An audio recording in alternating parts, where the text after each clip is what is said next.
Você, então...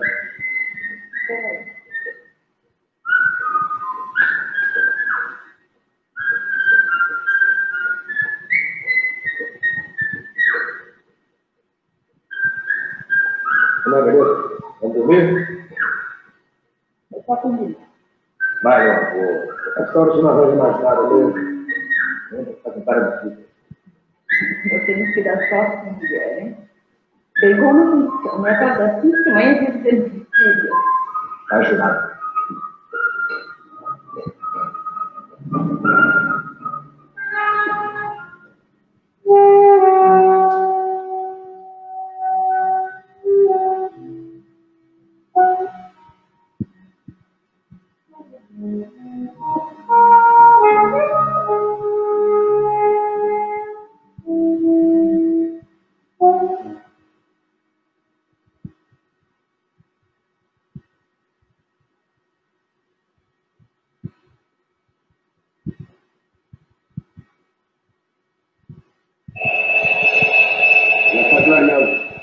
Vai, senão costuma ver o aí.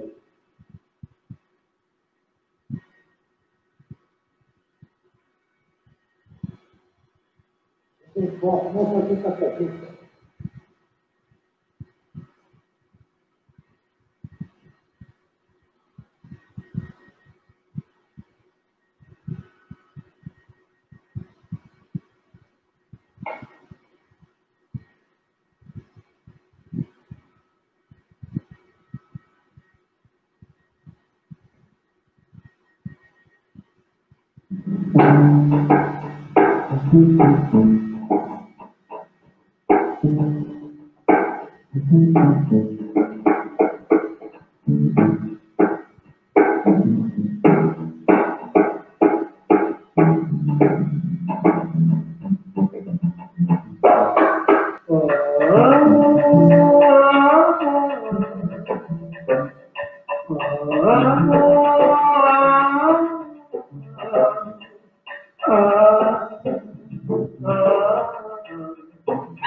Cafajestes foi o meu primeiro filme. Tinha acabado de chegar há pouco de país, onde terminado os estudos, e tinha chegado ao Brasil num momento muito especial, extremamente especial. Estamos no início da década de 60, essa década que marcou o século. Não vou lembrar aqui os dados da década de 60, mas basta lembrar, por exemplo, a Revolução Cubana, que tinha acabado de acontecer, é a década da conquista espacial, né?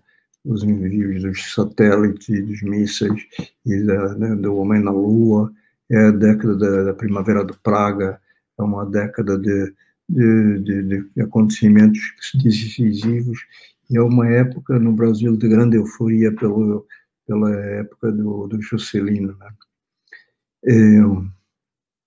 que durou pouco, que durou até ao golpe de 64, que vai arrasar com o início do, então, embrionário cinema novo, praticamente, não é?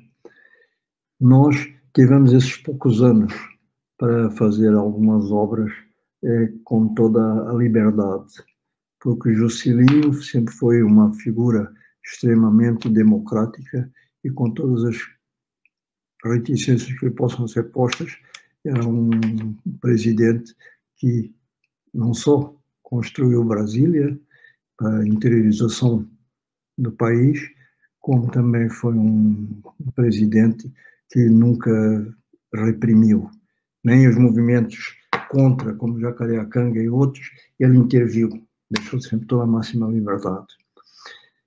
E nós, imediatamente após o golpe de 64, enfrentamos o AI-5, em 68, e a partir daí foi essa noite sombria de décadas que enfrentamos, dessa ditadura militar, que foi difícil de largar o osso aqui no país. Mas, mesmo assim, nós éramos um grupo pequeno de cineastas jovens. Eu era dos mais velhos, eu, o Alex Vianney, na área de teatro, o Boal, que tinha a minha idade, a mesma idade que eu tenho, nascidos em 31, e que mordemos com vontade o desejo de fazer cinema, fazer teatro e criar uma arte que representasse o povo brasileiro. Como no cinema havia uma herança simplesmente da chanchada no Rio de Janeiro e da Vera Cruz em São Paulo, era um cinema burguês montado em São Paulo pelo grupo italiano, esse cinema não trazia nada de novo. E então nós, um grupo de jovens rebeldes, e fruto talvez da nossa extrema juventude, eu estava fazendo os meus 30 anos e era ignorante de cinema profundamente, tinha feito o IDEC, que me tinha dado bases teóricas e técnicas, mas não tinha nenhuma experiência. Resolvemos entrar com tudo. E entramos com tudo. Entramos para valer. Como eu tinha chegado aqui há pouco tempo, não conhecia ninguém, conheci o Nelson Pereira dos Santos, que logo me acolheu e virou meu produtor. Ele disse: vou produzir um filme para você. Só que o Nelson Pereira não tinha dinheiro nem para produzir um filme para ele.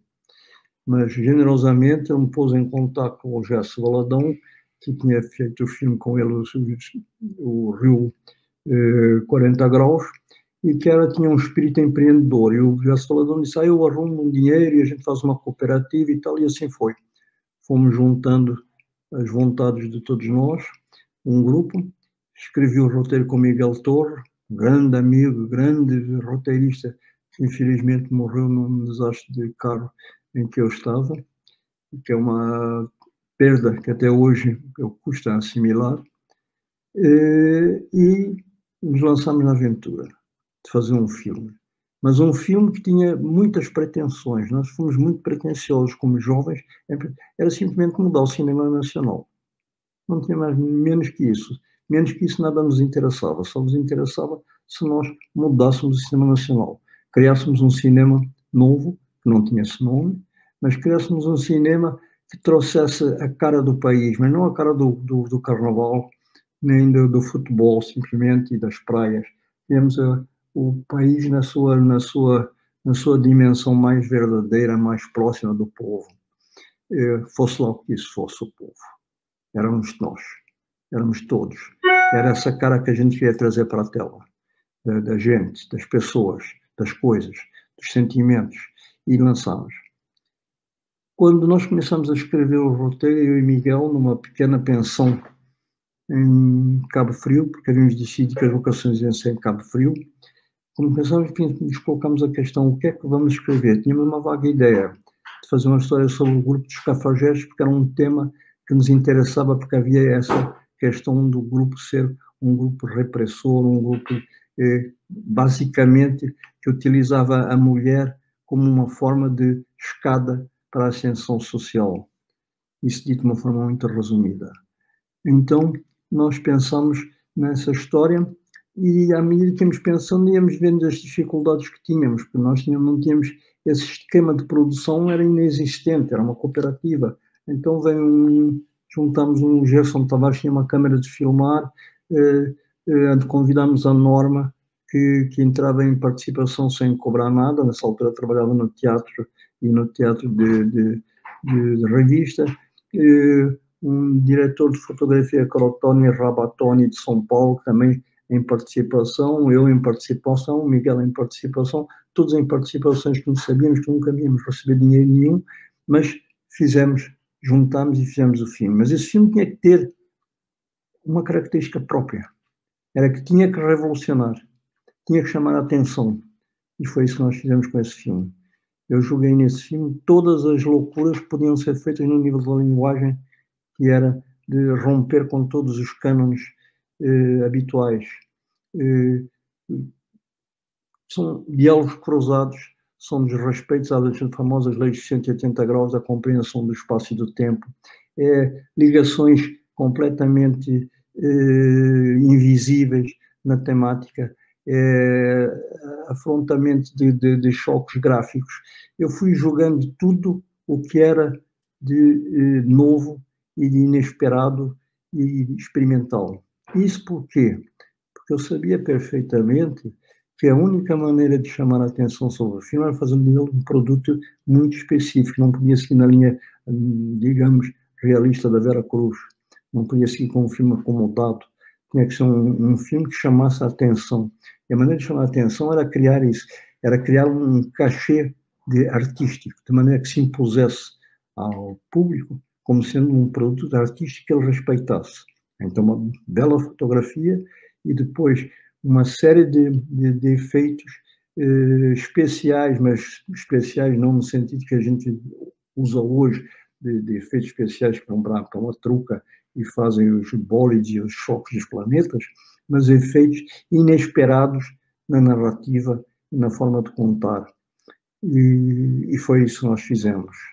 Fomos criando uma narrativa estranha, uma narrativa inquietante, de certa forma, uma narrativa com ganchos e respostas causais nem sempre visíveis, mas que de alguma forma davam a ligação entre as sequências e principalmente dar uma coisa que a gente precisava dizer, o que é que o público vai querer ver isso?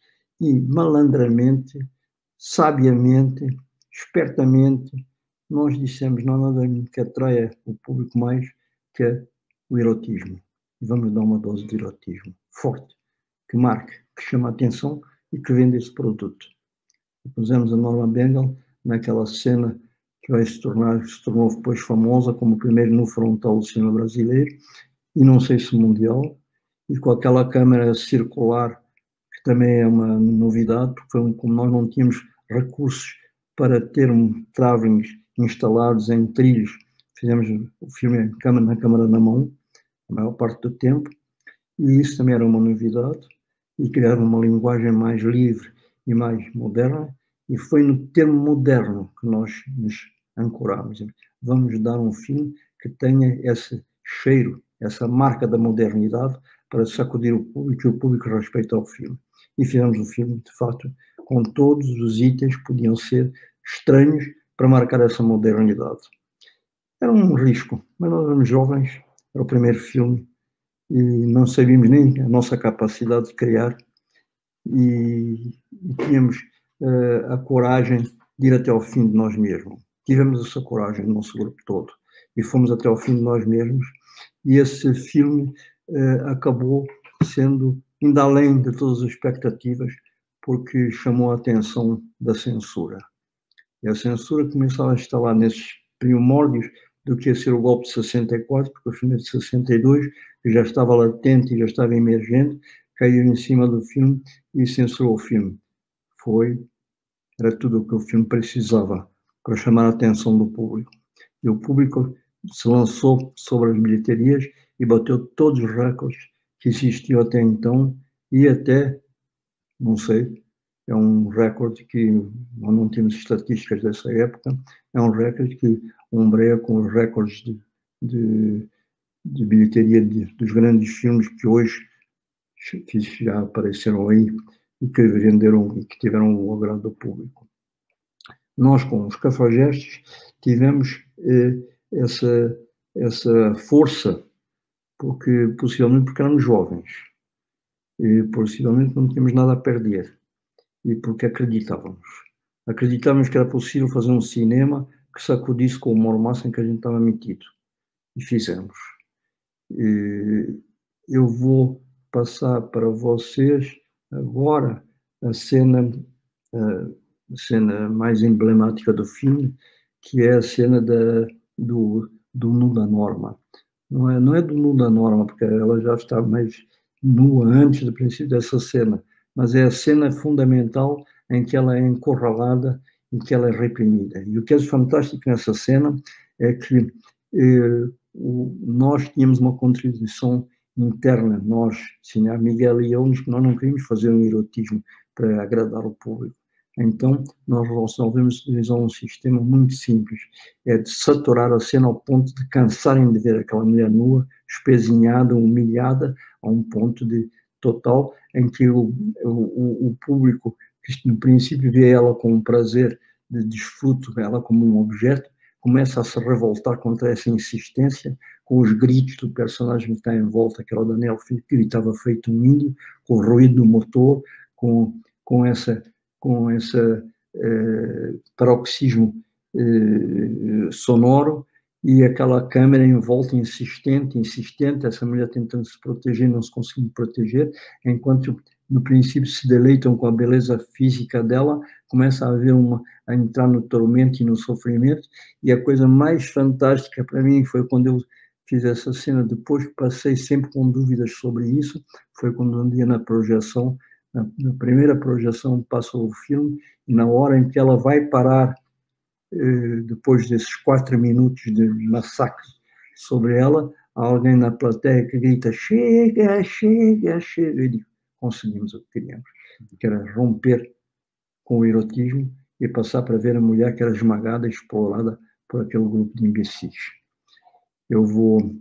Esse plano foi um plano extremamente arriscado, porque sem esse plano o filme não existia. Existia um filme banal.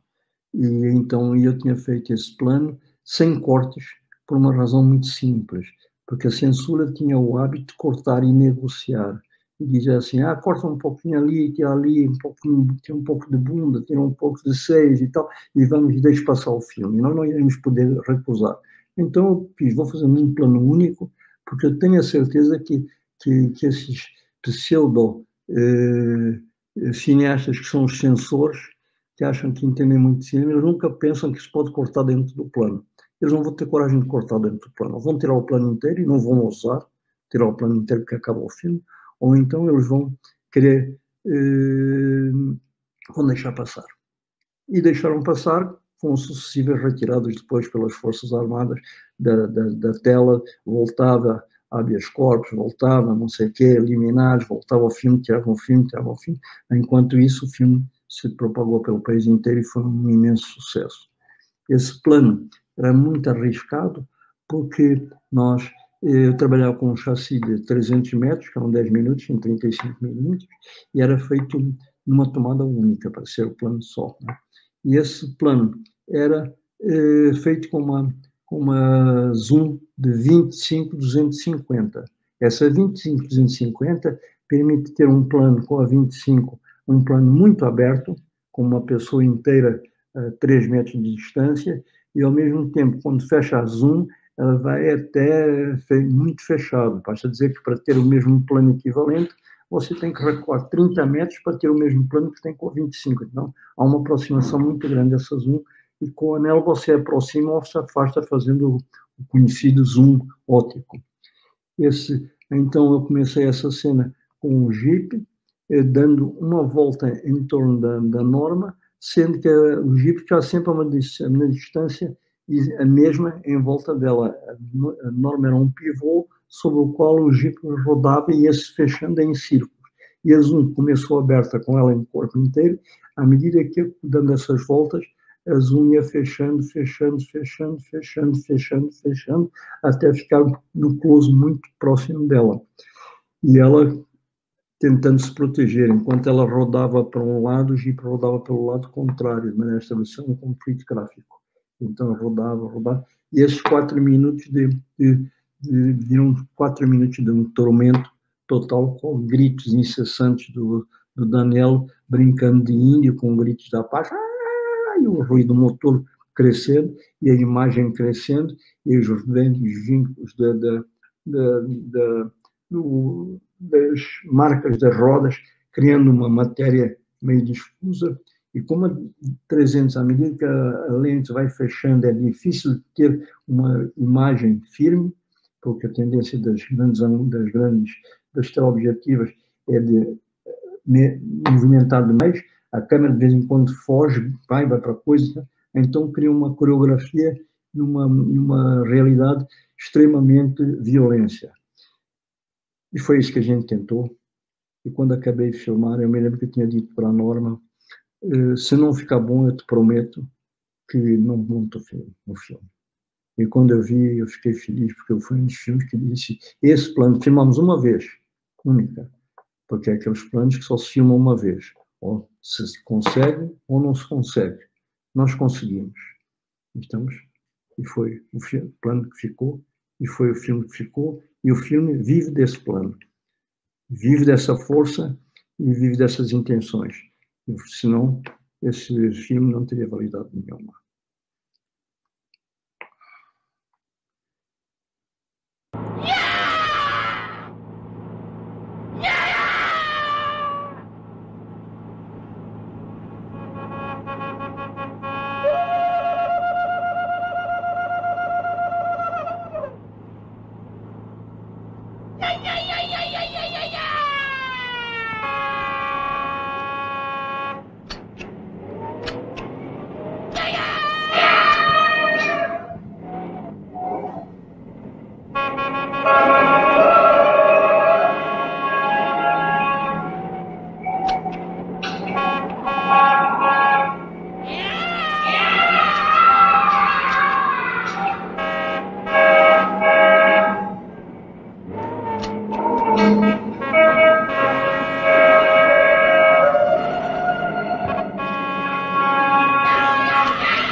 Sobre o impacto do filme Os Cafajestes, o cineasta Rogério Sganzella, então crítico de cinema do jornal O Estado de São Paulo, assim se referiu: pouco depois de principiado o filme,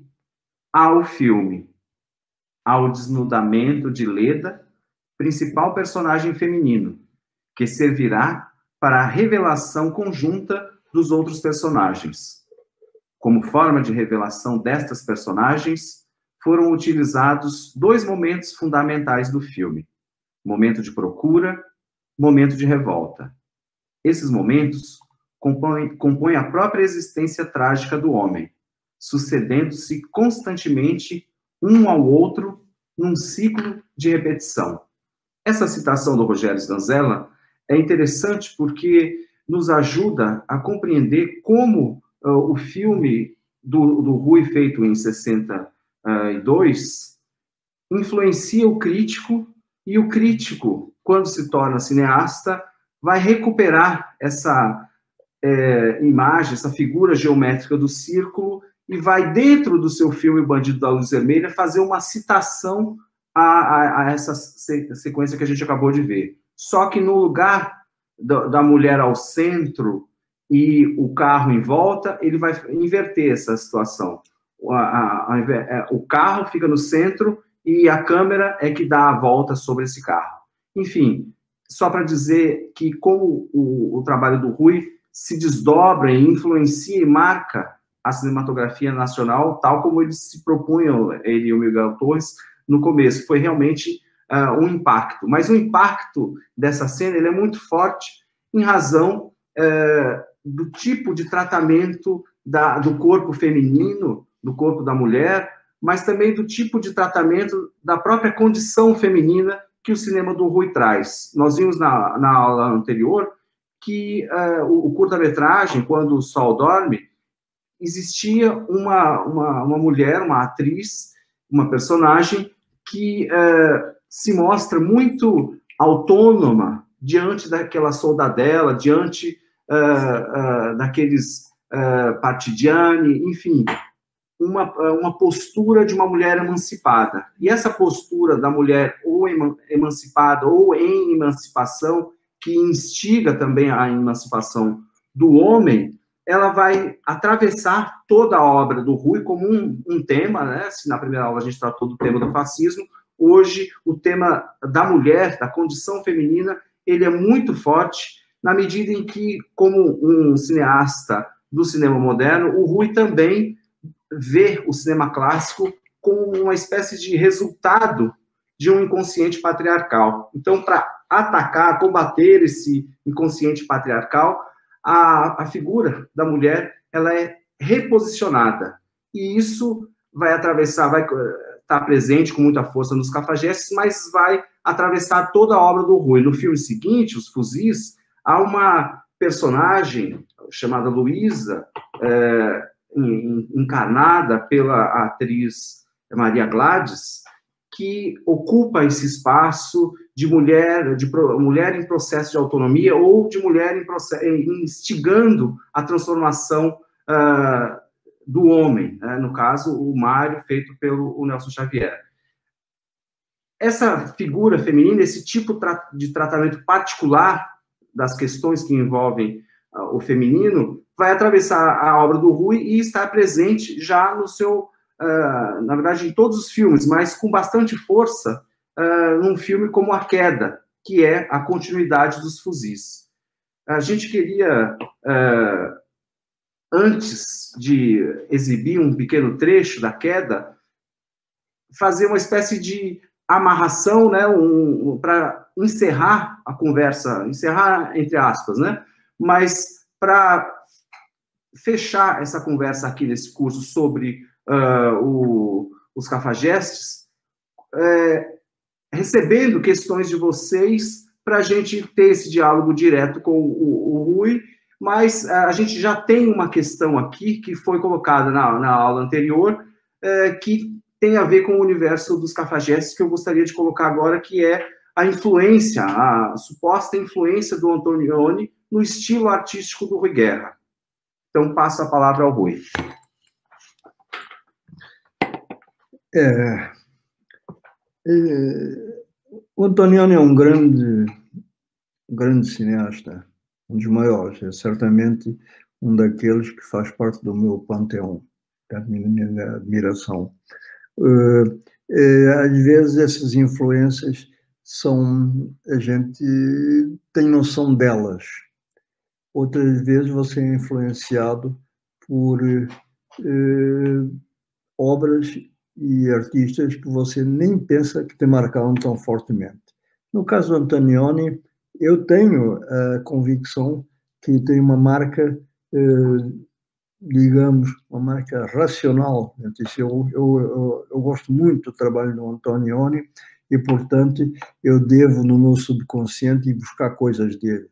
De coisas sutis, talvez, não codificáveis, difíceis de explicar, mas certamente é um diretor que, se não me influenciou, eu gostaria que me tivesse influenciado. E gosto que detectem marcas do Antonioni naquilo que eu faço. Me sinto muito feliz quando isso acontece. Então, quando alguém fala em Antonioni em relação ao meu trabalho, é um prazer ouvir isso, porque eu acho que as boas influências são fundamentais na vida. E o Antonioni é um diretor de uma extrema sensibilidade, ao mesmo tempo de uma modernidade incrível. Ele tem uma maneira de filmar extremamente pessoal. E eu comecei a tentar muito o Antonioni com o primeiro, não, mas com o primeiro filme que eu vi dele, que são As Amigas. Tem uma cena na praia em que são as pessoas só andando e conversando, que é uma obra-prima. E há pouco tempo, a questão de reviu o Deserto Vermelho do Antonioni, eu revi o Antonioni de vez em quando, cada década pelo menos. Há diretores que eu revejo, como Antonioni, e Antonioni é um deles, em que tem uma cena em que ele, com um papel de jornal, faz uma cena, um papel de jornal ondulando e voando, faz uma cena absolutamente antológica. Um diálogo de um jornal voando ao vento e ele e a mulher numa fábrica abandonada.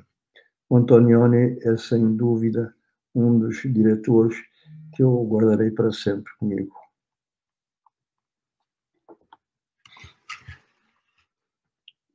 Para tratar ainda mais, aprofundar mais a questão do feminino, a gente queria agora ver um trecho de um filme expressivo em que há, né, uma atriz importante em cena, mas a gente também queria ter tempo para responder algumas questões de vocês. Talvez, se não for possível todas essas questões, pelo menos algumas. Então, eu acho que o pessoal da mostra vai selecionar algumas poucas e nos enviar, e a gente, enquanto projeta o trecho da queda, a gente formula, enfim, analisa quais são as questões a serem respondidas e depois do trecho do filme a gente volta ao Cafajeste e em seguida comentamos, aprofundamos mais essa questão do feminino no Rui Guerra, ok? Desculpa, eu me perdi um pouco porque ele... Não dá.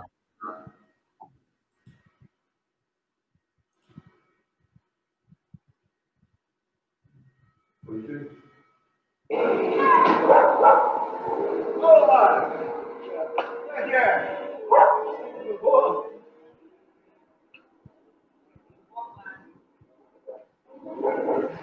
Eu trouxe um negócio. Manda uns cabos no seu aí, Mário. Pegar uns engradados de cerveja que eu trouxe. Tá lá na perua. Pega aqui. Ajuda um pouco aí. Pega lá. São os amigos que estão trabalhando comigo. Eu sei, somente. Pega lá. Ô, sai daqui. Vamos lá, vem cá. Pega lá, tem umas engradadas, cerveja, vai lá, peru? Dá uma mãozinha pra gente, irmão. Tem uma comida, pega lá, tem uma comida. Pega lá pra nós comer também. Vai lá, entra aí. Isso, vai fazer a cerveja. A cerveja você trouxe pra ela. Olha, tá bom.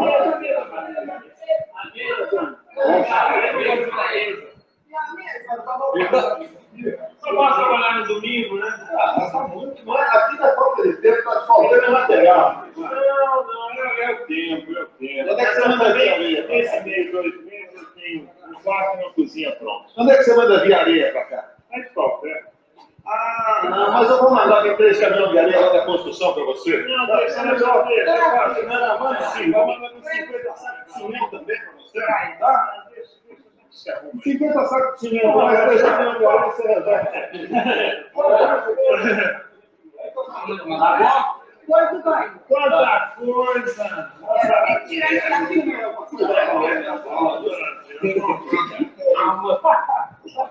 Hein? Foi bem. Foi bem? Falou com ele? Será que dá certo? Tô falando que vai dar. Ligaram. O advogado falou pra mim, você foi ótimo. Tá bom? É isso que tem que fazer, vai por mim. É isso que você tem que fazer. Vamos por eles, vai dar tudo certo. Tá? Boa, garoto. Boa. Ah, vai pensar na mesa? Não, você, André. Quer cerveja? Vamos por eles. Quer cerveja, Mário? Eu aceito um copinho. Cadê o Leandrozinho? O advogado pediu para ele resolver um negócio que vai agora. É um negócio para você, do seu bem, com o meu bem, com o bem do seu filho. O que é? Tá bom. O problema que houve lá, e o advogado pediu para eu conversar com ele. Mas não tinha dinheiro. Não tinha dinheiro, deixa eu falar que eu estou resolvendo com ele, ele está resolvendo lá com a empreiteira. Não, eu só te perguntei que problema que é. Estamos metendo. Não metendo no trabalho que você Eu também estou achando que agora, né? A hora da gente estar conversando isso. Vamos comer, vamos beber, vamos fazer uma festa. Na hora da gente estar conversando isso. Tá bom, lá, deixa pra lá, depois ele te É explica. uma coisa que é boa pra gente. Pronto, é boa pra você. Ah, eu só fiz uma pergunta. Não precisa falar disso. Eu só fiz uma pergunta. O que aconteceu? Não fiz isso aí, eu estou te dando uma resposta agora. Você está me dando uma resposta. Você está dizendo que. Eu te peço demais que vamos falar nesse tom. Você está dizendo que o problema não é meu, não tem nada a ver É claro que não tem, o problema é do seu marido. Se eu chegar nessa casa, você não não vai. é um problema meu. Quem é que é o dono dessa casa aqui? Não tem dono na casa. Essa casa é nossa, quer dizer. Não é As mais pessoas mudaram, mas com essa ideia muito conhecida. É moderna demais, meu Deus.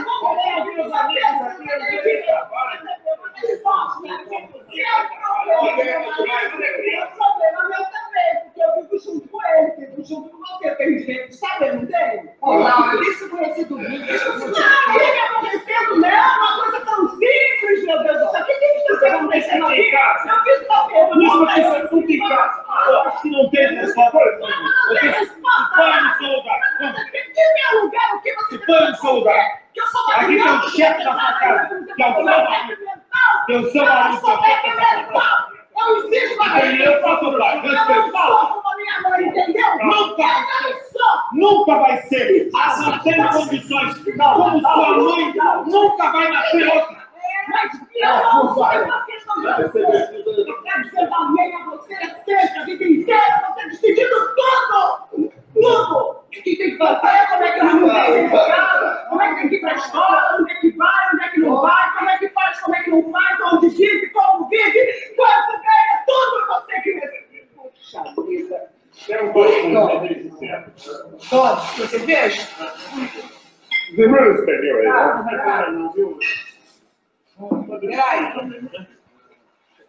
Coisa de família ótima, mas eu todo mundo, acho que. Puxa vida, aqui. Não, eu tô calma. Mas vai. Eu fiz uma pergunta e eu exijo que você me responda. É uma coisa muito simples. O que foi? Me diga o que foi. Eu exijo que você me diga o que foi. O que está acontecendo? Aquele problema da morte do Zé. Aquele problema lá. O Mário andou se metendo umas besteiras para falar para ele. E andou dando umas entrevistas que magoaram muito o pessoal lá da empresa, o chefe. Eles falaram comigo e pediram para mandar o Mário embora. Para despedir o Mário da firma. Eu disse para eles, despedi você. Despedi você. Eu te falei ontem, você estava com a cabeça quente, não lembro o que eu te falei, mas eu te falei isso. Eu disse para eles, pode deixar o Mário por minha conta, que o Mário controla eu. Falei com o Mário que eu controlo ele. Então falei com o Mário, o Mário falou com a viúva do Zé e pediu para ela retirar a queixa da Justiça do Trabalho.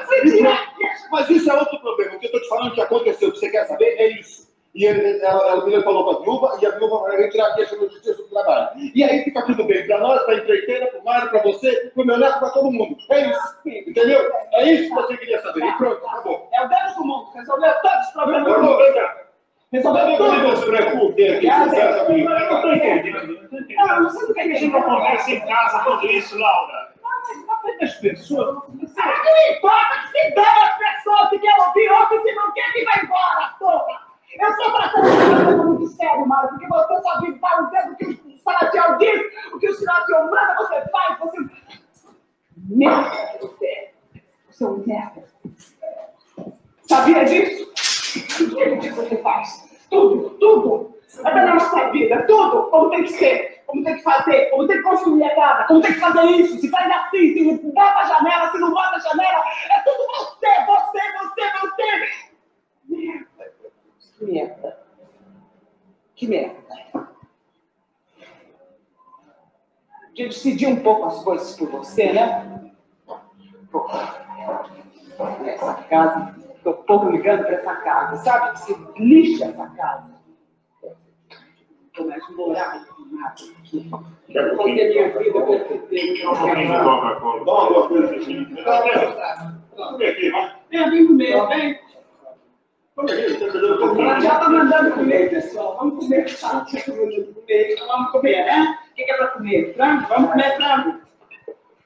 É isso, né, pai? Vamos, neném. Então, vamos comer frango. Você quer cerveja, Márcio? Filho, vem cá.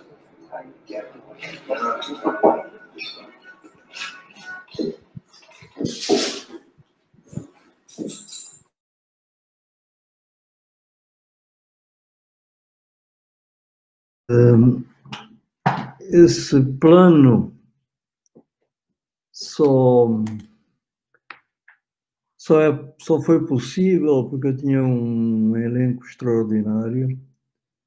Isabel Ribeiro, Lima e Nelson Xavier, e uma equipe também extraordinária, uma pequena equipe fantástica, porque eu gosto de experimentar. E esse filme foi feito em muito poucos dias, foi feito para mim, se fosse para o Jolim Bressani seria uma enormidade, porque é um filme em meia hora, um filme de longa-metragem.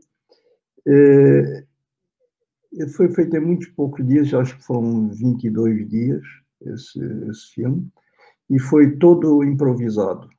Eu e Xavier fizemos uma escaleta da história e determinamos o que era para ser dito em cada cena. E depois, quando chegava no lugar de filmagem, abria o cenário inteiro, quando era o interior, iluminava a sala, a casa inteira, mesmo que a cena se passasse só num quarto, e os atores tinham o direito de andarem, fazerem e dizerem o que quisessem dentro do tema que era dado. Eu tinha já trabalhado com eles antes, evidentemente, eu sabia qual era a proposta do filme, conheciam os personagens, sabiam o que era importante naquela sequência a ser filmada, mas tinha o direito de improvisar, tinha o direito de sair até da cena e ir para o banheiro, como o Lima fez uma das vezes, saiu e foi para a cozinha, enquanto o centro da cena se passava na sala de jantar, mas não tinha importância nenhuma. Filmei várias vezes assim. E essa cena foi feita assim, sem marcação nenhuma. Princípio, fim, marcado, começa aqui, a cena, o texto vai daqui até aqui, não era o texto escrito, a ideia da fala começa aqui e termina ali, e o resto, a câmera, eu com o Edgar Moura, um extraordinário câmera, com quem eu fiz vários filmes, eu dava uns toquezinhos assim, umas indicações de enquadramento, e ele também ia improvisando dentro do possível. Uma cena totalmente improvisada, são daquelas cenas como a cena da Norma no nu, você não pode repetir. Você faz. E o que fez, está feito. E o que está feito, está valendo. E vai em frente. Eu gosto desse trapézio sem rede. Eu, que pelo contrário, sou um diretor que tem a reputação de ser extremamente meticuloso. Tive até um ator há pouco tempo que disse: Rui, você dirigiu até o meu dedo, uma cena aí, não sei o que, é tão exato. Mas às vezes trabalho assim também. Eu gosto de várias formas de trabalhar, e essa é uma delas, é que depende do tipo de linguagem que você está usando, né? E nesse caso, eu preferia trabalhar dessa forma solta, em que os diálogos eram improvisados pelos próprios atores, e a gente ia seguindo o que ia acontecendo. E gosto muito dessa cena, particularmente, acho fantástica. Acho a interpretação de todos, mas a da Isabel é uma antológica. Agora... Tenho questões. Você quer que eu coloque para você? Tem duas questões que foram feitas. Uma delas é sobre... Pasolini e Mama Roma. Sobre a influência de Mama Roma, do Pasolini nos Cafajestes. Não houve influência, porque eu digo isso com uma certa vergonha, porque eu não vi o Mama Roma do Pasolini. Adoro Pasolini, mas não vi. Portanto, não pode haver influência nesse caso. Se houve superposição de alguma coisa, fico feliz, porque é um cineasta também que eu aprecio muito. Uhum. Agora, o Mário Nascimento, Rui, ele pergunta se há alguma relação entre os Cafajestes e a Ópera do Malandro, se você vê alguma conexão, porque parece que o homem, nos Cafajestes, o homem sai com o carro e deixa a mulher na praia. Em A Ópera do Malandro, de 85, acontece o contrário. A cena de 85 foi elaborada sendo uma leve citação ao de 62? Não foi inconsciente, esse jogo de espelho aí foi ocasional, não foi voluntário. Uhum. Não foi voluntário. Tem mais três questões agora, Rui. A Carolina Serra Azul, que na primeira aula também já tinha colocado questões sobre a queda, agora ela pergunta o seguinte: Rui, em um Brasil tão brutalizado como o atual, as cenas em que você questiona a violência contra a mulher permanecem extremamente atuais. Você continuará abordando o assunto em A Fúria? Há certos temas que fazem parte não sei, os autores têm as suas obsessões. Eu descobri que eu tenho essa obsessão, sim. Eu acho que continuo abordando, porque é uma coisa que me marcou muito. E eu não tenho nenhuma experiência psicanalítica, não sei muito bem buscar as raízes, os fundamentos dessa preocupação, assim, dessa marca tão forte em mim, mas certamente que sim, porque independe um pouco da minha vontade, é uma necessidade que eu tenho de tratar desse assunto. De maneira que, certamente, mesmo que eu não queira, vai aflorar essa temática. Na Fúria, certamente que haverá. A Carolina Severo pergunta, ela dá boa noite a você, e ela gostaria de saber como o senhor vê o cinema novo hoje, como enxerga a crise pela qual o cinema brasileiro está passando, tendo em vista também a própria Cinemateca Brasileira. Como eu vejo o cinema novo hoje, é uma análise muito, muito longa para poder ser feita aqui. Mas eu posso dizer, assim, em grandes linhas, que o que gerou o cinema novo, fez germinar o cinema novo, antes do cinema novo ser cinema novo, foi um olhar sobre a realidade, e esse olhar, através do tempo, se agudizou nos cineastas e nos artistas brasileiros. De maneira que o cinema novo vai aparecer, mesmo com outra etiqueta, mesmo sob outra forma, mesmo sob outro slogan, mesmo sob outra marca, vai aparecer sempre, porque responde a uma necessidade mais profunda do artista brasileiro encarar a realidade em que ele está inserido e ser crítico e procurar transformá-la. De maneira que o cinema novo vai continuar vivo. Sobre a questão segunda, que é Na Cinemateca? Da Cinemateca. A Cinemateca, como a situação do cinema brasileiro, é um momento que a gente está vivendo de extrema repressão, que não tem outro termo que senão de ditadura. Qualquer outro termo mais será eufemístico. Vale a pena dizer que estamos vivendo debaixo de uma ditadura idiota, como todas as ditaduras, mas essa é muito mais idiota, de certa forma, pela sua forma de atuar, e que é extremamente perigosa justamente porque é idiota. A burrice e a incapacidade é difícil de ser combatida. Nós estamos vivendo num caos de pensamento.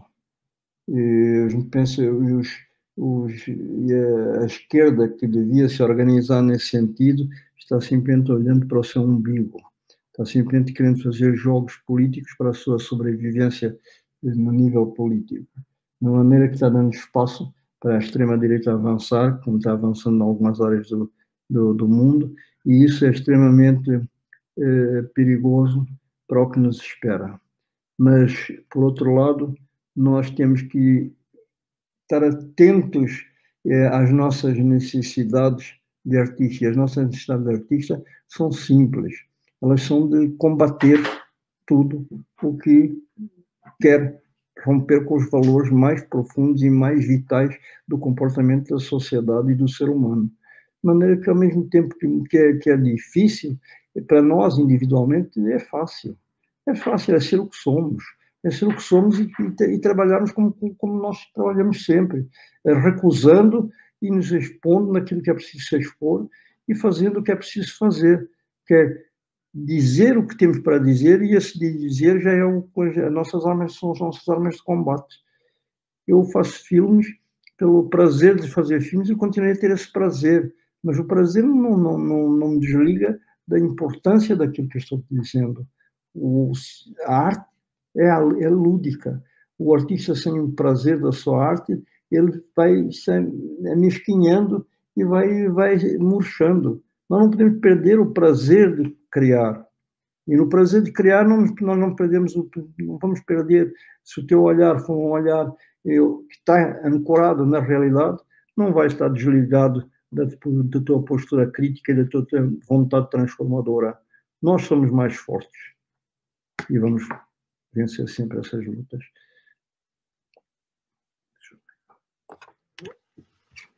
Bom, para mostrar para vocês como a questão do feminino ela está no Rui Guerra e atravessa a sua obra como um todo, e não só a sua obra cinematográfica, mas a sua obra literária, a sua obra cronística, mas também a sua música, as suas letras de canção são ricas nessa discussão, nessa abordagem particular do feminino. Então, com vocês, uma surpresa para vocês, uma leitura do Rui sobre uma obra que vocês certamente conhecem.